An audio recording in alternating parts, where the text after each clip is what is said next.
Don't forget to like, share and subscribe our YouTube channel Ju Bangla.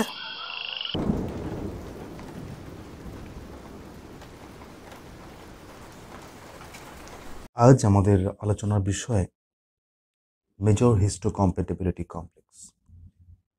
শরীরে প্রতি মুহূর্তে আমাদের খুব কঠিন কঠিন মুহূর্তের মধ্য দিয়ে যেতে হয়, যেখানে নন সেলফ ফরেন পার্টিকুলেট ম্যাটেরিয়াল, অর্থাৎ যা আমাদের শরীরের নয়, ক্ষতি করতে পারে এমন কোনো অ্যান্টিজেন প্রবেশ করে ব্যাকটেরিয়ার মাধ্যমে, ভাইরাসের মাধ্যমে, ছত্রাকের মাধ্যমে, পরজীবীর মাধ্যমে, নানাভাবে। সেগুলো আমাদের আগের ভিডিওতে আমরা আলোচনা করেছি। আজকে আলোচনার বিষয়ের একটা গুরুত্বপূর্ণ পার্ট জুড়ে আছে 1930 থেকে 1980। এই যে সময়টা, একটা টান টান উত্তেজনার মধ্য দিয়ে একটা গবেষণা, মানব কল্যাণের জন্য বিজ্ঞানের ব্যবহার। 1930 সাল, যুগান্তকারী আবিষ্কার হলো সারা পৃথিবী জুড়ে। রক্তকণিকা এবং তার গাত্রে থাকা অ্যান্টিজেনের উপর ভিত্তি করে রক্তের গ্রুপ হলো। 1930-এর সেই নোবেল প্রাইজ পাওয়ার ঘটনা আমরা উল্লেখ করতে চাই। কার্ল ল্যান্ডস্টেনার, মানুষের এবিও ব্লাড গ্রুপের তিনি আবিষ্কার করলেন, নোবেল প্রাইজ পেলেন। কি অদ্ভুত মানুষের নিষ্ঠা, ভালোবাসা কাজের প্রতি, মানব জাতির প্রতি। বিজ্ঞানের তো এমনই ব্যবহার হওয়া উচিত, সেটাই তো কাম্য। একদিকে যখন ল্যান্ডস্টেনারের 1930 সালের এই যুগান্তকারী কাজের জন্য নোবেল প্রাইজ, তেমনি নিভৃতে কাজ করে চলেছিলেন পিটার অ্যালফ্রেড গোরার। এই ব্যক্তির জন্ম 1907 সালের 14 এপ্রিল। মহান ব্রিটিশ ইমিউনোলজিস্ট, প্যাথোলজিস্ট এবং একজন জিন তত্ত্ববিদ, অর্থাৎ জেনেটিসিস্ট। তিনি অদ্ভুত জিনিস নিয়ে কাজ করা শুরু করলেন এবং কাজ করছিলেন দুর্দান্তভাবে ট্রান্সপ্ল্যান্ট ইমিউনোলজির উপরে, যা আজ আমরা এত কথা বলি।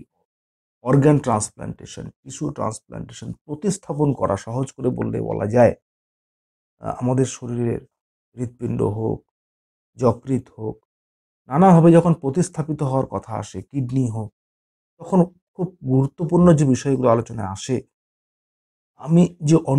আমরা অন্য একটি মানুষের শরীর থেকে নির্দিষ্ট অঙ্গকে ট্রান্সপ্ল্যান্ট করব, তার শরীরের অ্যান্টিজেন আমাদের শরীরে যে ইমিউন সিস্টেম আছে কেমনভাবে প্রতিক্রিয়া দেবে, তাতে সফল হওয়ার সম্ভাবনা কতটা। সেক্ষেত্রে এই ট্রান্সপ্ল্যান্ট ইমিউনোলজি, যেখানে আমরা সময়টা বলছি মিড 1930, বিরাট ব্যাপার, এত বছর আগের ঘটনা। 1960 সালে পিটার অ্যালফ্রেড গোরার রয়্যাল সোসাইটির ফেলো নির্বাচিত হন। আজকে আমরা যে হিস্টোকম্প্যাটিবিলিটি অ্যান্টিজেনের কথা বলি, আমরা বলি যে আমাদের ইমিউন রেসপন্সে এমন কিছু কোষ আছে, যাদের এমন কিছু সিস্টেম আছে, যারা আমাদের শরীরে যদি ফরেন টিস্যু আসে তাকে রিজেক্ট করতে পারে, ফরেন অ্যান্টিজেন্স রিজেক্ট করতে পারে, তার রেসপেক্টে প্রতিরোধ গড়ে ওঠে। সেটা কিন্তু জনক বলতে বলা যায় পিটার গোরার 1930-এর মাঝামাঝি। তারপর সময় নিভৃতে কাজ করে চলেছেন আরো অনেক বিজ্ঞানীরা। ধীরে ধীরে ধীরে ধীরে কাজের প্রক্রিয়া বাড়তে থাকলো এবং এই গোরার একটি দুটি যে পরপর যে অ্যান্টিজেনগুলো আবিষ্কার করেছিলেন, তার সাথে সামঞ্জস্য রেখে অসাধারণ কাজ আমরা দেখতে পাচ্ছি। 1980 সালে নোবেল প্রাইজ নিয়ে নিচ্ছেন আমাদের জর্জ স্নেল। তার সাথে এই নোবেল প্রাইজটি ভাগ করবার জন্য তাদের নাম বলা হলো ভেরেজ বেনাসেরাফ এবং জিন ডসেট। এই সুদূর আমেরিকায় বসে জর্জ স্নেল যখন আরেকটি যুগান্তকারী ফিজিওলজি আর মেডিসিনের আবিষ্কারটা করছেন ইমিউনোলজির রেসপেক্টে, সেই মিড 1930-তে তাকে কেন্দ্র করে কাজ করে গেছেন পিটার অ্যালফ্রেড গোরার। আবার 1930-এর দিকে নোবেল প্রাইজ পাচ্ছেন ইমিউনোলজির কনসেপ্টে কার্ল ল্যান্ডস্টেনার। অর্থাৎ আমরা অভিব্যক্তি পড়ি, অভিযোজন বলি বিভিন্ন মানুষের সাথে মিলে যাওয়া ভার্টিব্রেটসের, অন্যান্য ভার্টিব্রেটসের, উদ্ভিদের সবার ইভলিউশন নিয়ে আলোচনা করি। কিন্তু কি সুন্দর বিজ্ঞানের একটা ধারা 1930 থেকে 1980 এই যাত্রাপথ। তারপর তো আজকে 2020-তে এসেও আমরা সেই যাত্রাপথ বিজ্ঞানীরা বহন করে নিয়ে চলেছেন।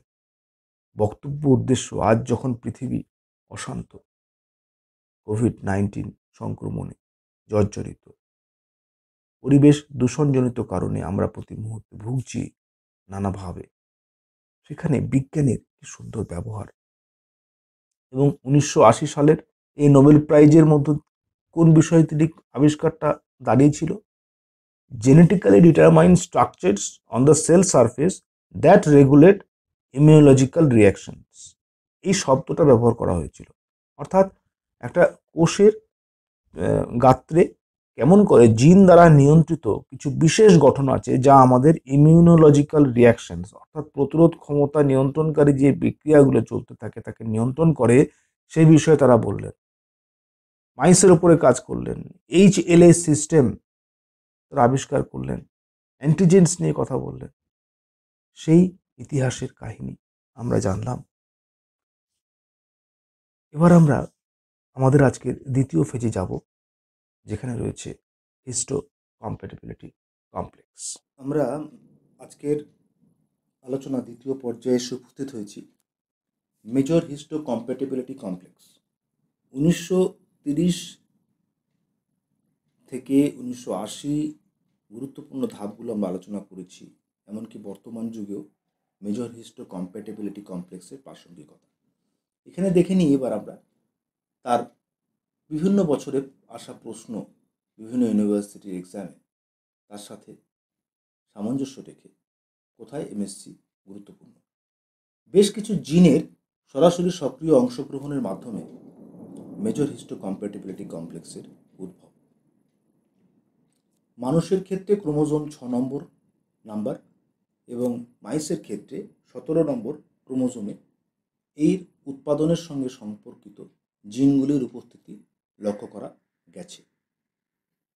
চিত্রের মাধ্যমে যদি আমরা এখানে দেখি MSC 1 MSC 2 এর মধ্যে তাতে পেপটাইডগুলো আলফা 1 আলফা 2 আলফা 3 বা MSC 2 ক্ষেত্রে আলফা 1 আলফা 2 বিটা 1 বিটা 2 এমন গঠনগত পার্থক্য রয়েছে যা আমরা বিশদে পরে আলোচনা করব।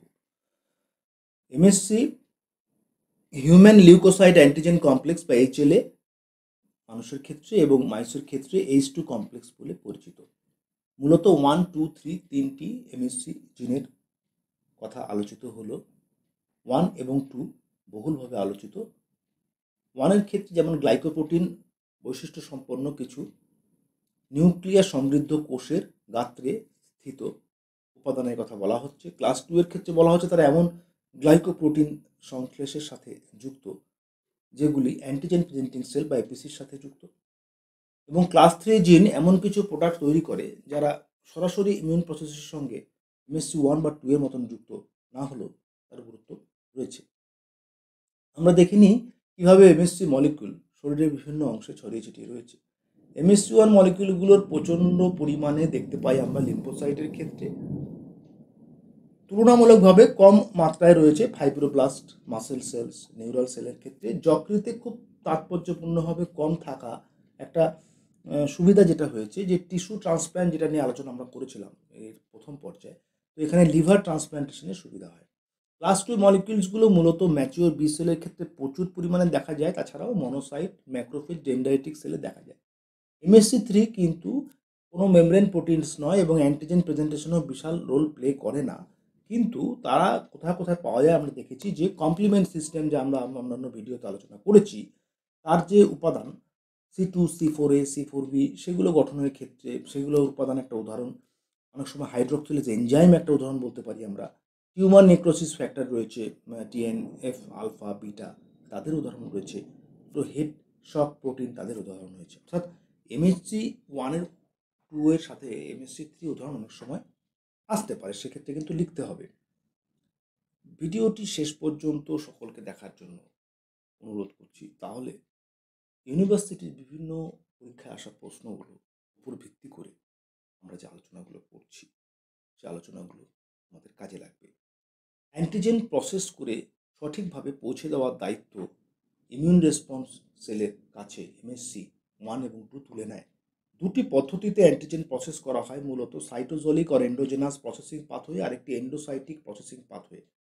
একদম বাম দিকে দেখতে পাচ্ছি একটি ভাইরাস শরীরে প্রবেশ করার পর পরপর প্রসেসিং পাথওয়ের মাধ্যমে MSC 1 দ্বারা চিহ্নিত হয়ে কোষের বাইরে অবস্থান করছে। অপরদিকে ডান দিকে যে এন্ডোসাইটিক প্রসেসিং পাথওয়ে, সেখানে প্রবেশ করা কোনো একটি প্যাথোজেন তাকে প্রসেস করে MSC 2 এর মাধ্যমে সেই কোষ তার বাইরে প্রতিস্থাপন করছে।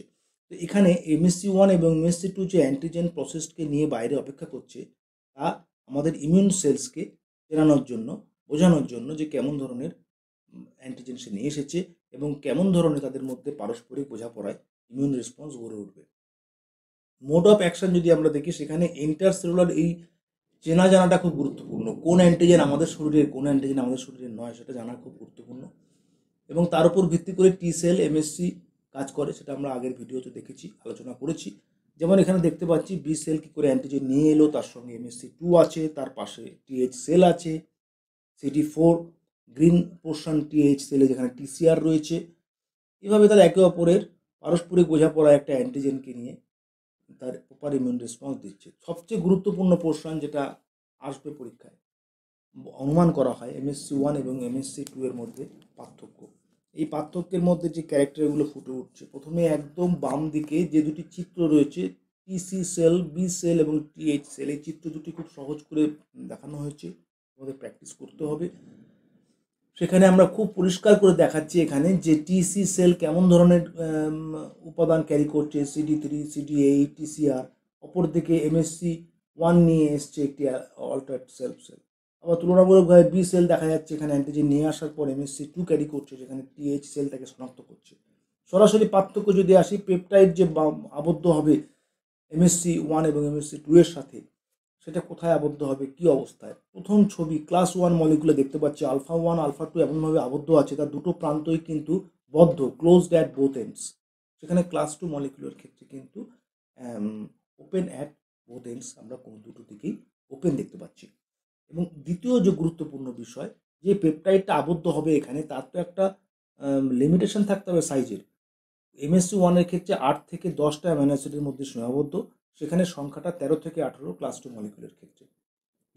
তৃতীয়ত যেটা আসছে দ্বিতীয়তের পরে, সেটা হচ্ছে peptide motifs involved in binding to MSC molecules. তো এখানে যে আবদ্ধ হওয়ার কথা আমরা বলছি, পেপটাইডের যে দুটো প্রান্তই আবদ্ধ হওয়ার কথা এখানে গুরুত্বপূর্ণ বলা হচ্ছে, এবং সাধারণত জলাবিকর্ষী কার্বক্সি প্রান্ত অঞ্চলকে প্রাধান্য দেওয়া হচ্ছে। তুলনামূলকভাবে ক্লাস 2 মলিকুলের ক্ষেত্রে আমরা এখানে যে অ্যাঙ্কার রেসিডিউগুলো বলছি, সেটা বলছি যে পুরো পেপটাইড জুড়েই, কোনো প্রান্ত নয়, কোনো নির্দিষ্ট জলাবিকর্ষী কার্বক্সি টার্মিনাল অ্যাঙ্কার বলে চিহ্নিত নয়, পুরো পেপটাইড জুড়েই বিস্তৃত হয়ে রয়েছে সেই আবদ্ধ হওয়ার অঞ্চল। যে পেপটাইডগুলো আবদ্ধ হয় তার উপর ভিত্তি করে চতুর্থ পয়েন্ট রাখা আছে nature of bound peptide.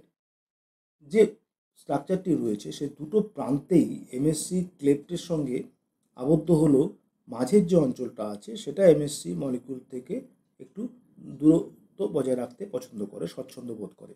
MSC 2 মলিকুলের ক্ষেত্রে যদি আমরা দেখি, যে পেপটাইড যে আবদ্ধ হচ্ছে, যে এক্সটেন্ডেড স্ট্রাকচার রয়েছে, সেই এক্সটেন্ডেড স্ট্রাকচারটা কিন্তু একটা নির্দিষ্টতা বজায় রাখছে, যে MSC ক্লেফটের যে অঞ্চলটা, তার পরিপ্রেক্ষিতে একটু নির্দিষ্ট দূরত্ব বজায় রাখছে। আমরা MSC 1 MSC 2 তুলনামূলক আলোচনা করলাম, তার গঠন দেখলাম, জেনেটিক ডাইভার্সিটি দেখলাম, বিজ্ঞানের আবিষ্কার কিভাবে টান উত্তেজনার মধ্য দিয়ে একটা আবিষ্কার জড়িয়ে রয়েছে। আশা করছি আমাদের MSC 1 এবং MSC 2 এই দুটো বিষয়ের চিত্র পরিষ্কার হয়েছে।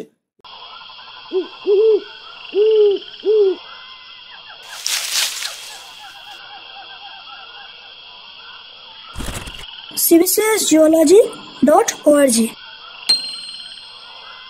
Like, share and subscribe our YouTube channel.